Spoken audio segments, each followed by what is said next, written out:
Hello, this is Kedolytics and welcome to today's session. In today's brief video, we are going to take a look at how we can be able to do normality testing using the RStudio platform.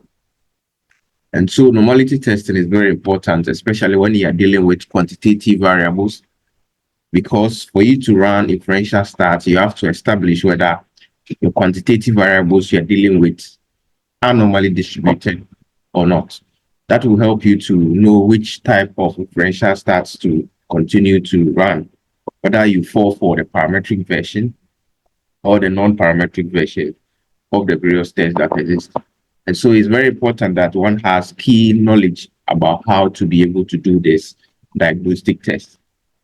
And so if you watch this video right to the very end, you are going to know how to do this normality testing using visual methods and then numeric methods. For this particular video, among the several types of visual methods that one can use to establish normality, i.e. the QQ plots, the PP plots, histogram, box plots, among others, we are just going to focus on histogram and the box plots. And for the numeric methods, there are several other methods that one can use. The Shapiro-Quick method is there, the Jacques-Berard test is there, the S-Franchia is there, the Agostino mini-boss PSC normality testing is also there. But we are just going to focus on the Shapiro-Quick normality testing. And then we also look at the Ket2 value. So generally, this is what we are going to explore in this video. If you are new to the channel, we encourage you to subscribe to the channel, turn on the post notification bell so you are always notified whenever a new video is released. And if you're a returning subscriber, we appreciate you for always coming to learn on our platform. So let's set the ball rolling. So for us to be able to start with our analysis, we have already imported our data sets. So these are the dummy data sets that we want to use for the purpose of demonstration. And so we want to attach it. So we attach our data sets. Yeah, so we just click on OK. So this will attach our data sets. Then we can be able to go ahead to run our test. Now, for us to be able to run these things, I'm talking about the visual inspection and the numeric methods. We need to have some packages installed. And these packages include tidyverse and then Dex tools. And so to be able to install our packages, you just come to tools and then you come to install packages and then you select the installed. Yes, so you just type tidyverse here. Then you click on install and then it will download and install it. I have already installed it, so I will not go through that. The second package you want to install is Dex tools, this one. And then you polish install that. You can need packages installed. Then you need to load the libraries or the packages so as to be able to use it. That is why you need to do by typing this code. So we are going to load the library tidyverse. So we click on enter and we wait for a while. So it has loaded the tidyverse. Then the other library we want to also install or upload or load for the analysis is the Dex tools, right? Good.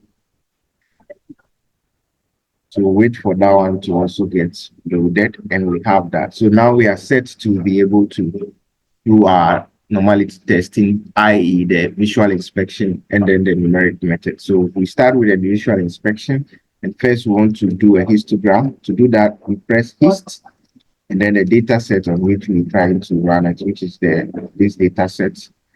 And then we want to run it on the variable FBC, that is fasting blood glucose, this one. We'll click on enter, and here you see. So here, when you look at this, very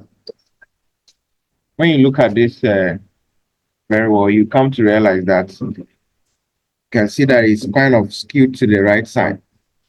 It is longer here compared to this side. So there's a level of skewness. So here it gives you an idea that this data is not normally distributed. Now, how about if you are to do histogram for, let's say, diastolic blood pressure, sorry, data sets,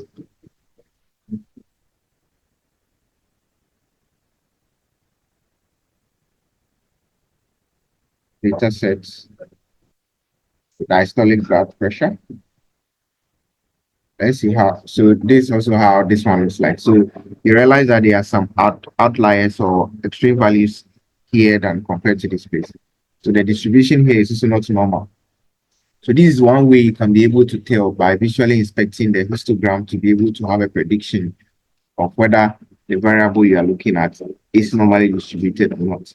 Now, the next thing we want to look at is to explore the box plot method to be able to do that. So you just type box plot and then the variable you are interested in, for example, if it is FBG, then so when you look at the box plot here, usually when the median line is falling exactly in the middle and you have equal distribution of the variables or the data points at both sides, then we can say it is normally distributed. But as you can see here, you can realize that the median line is shifted to one side compared to this side. And additionally, we have more outliers or values lying at the extreme end of this upper part compared to the lower end. So this also tells us a level of skewness in our data. How about if we do same for diastolic blood pressure, EBP? We equally have extreme values. So there's extreme value here, and also the median line is not directly in the middle. So these are clues to tell you that your data you're working with is not normally distributed using the histogram and then the box plot approach. Now for the numeric method, you can just type cat, cat, and then you type the variable SBP, SBG. So it gives you a value of 2.2, 2.20368. And what is the interpretation of these cat values? I realize that when we have a positive ketosis or ketosis, which we call the leptoketic, then it tells us that our value is greater than 0 and indicates that the distribution has heavier tails than the normal distribution. And it also means that the distribution has more extreme values than its normal distribution. So any value that is greater than 0 indicates there's no normality or it is not normal. Now, a negative ketosis also helps us to see when we have the value less than 1. So let me just do an example for that. So let's do it for age, and we realize that the ket value for age is negative. So what does that mean? It means that the distribution has fewer extreme values, outlier than the normal distribution. The peak of the distribution is lower and it's broader than the normal distribution. So this is also helping you to know that this particular distribution is also not normally distributed. However, when the ketosis value is equal to 0, then it indicates that the distribution has tails similar to the normal distribution. It means the distribution resembles the normal distribution in terms of heaviness of tails and thickness. So this is something that we need to have in mind when we are trying to make interpretation as to whether we will say our data set is normally distributed based on the ketosis value also. Now, the final numeric method we want to use is the Shapiro-Wilk normality test. And so to do that, we just type Shapiro-Wilk, and then we go and say, let's say FBG, and see the value. So here it is 0.000. So it's actually less than 0.05. So it's statistically significant. Now the hypothesis we are testing is that this data set we are looking for or looking at about the fasting blood glucose is not different from a normally distributed data. And so when we have a significant value, then it means we have to reject that null hypothesis that it is not different from a normally distributed data. Hence, it is actually different from a normally distributed data. So a significant p-value means that our data set or our variable is not normally distributed. So in this case, it is not normally distributed, just as the previous test that we use, visual inspection, also set. There's another one which is Shapiro-Francia test. Let's run that one also and see what that will also give us. So this value is also very similar to this value. And we all arrive at the same conclusion. We say that this particular data set or this particular variable, fasting blood glucose, is not normally distributed. So basically, this is how you can be able to use the R Studio to be able to run your normality test, helping you to decipher whether your data set or your variable you are looking at is normally distributed or not. This will really help you to make informed decision as to what kind of differential stats to run henceforth. If you like content such as this, we encourage you to subscribe to the channel, turn on the post notification bell so you are always notified whenever a new one is released. Until we meet again on our next one, this is Kedolytics, and it's a bye.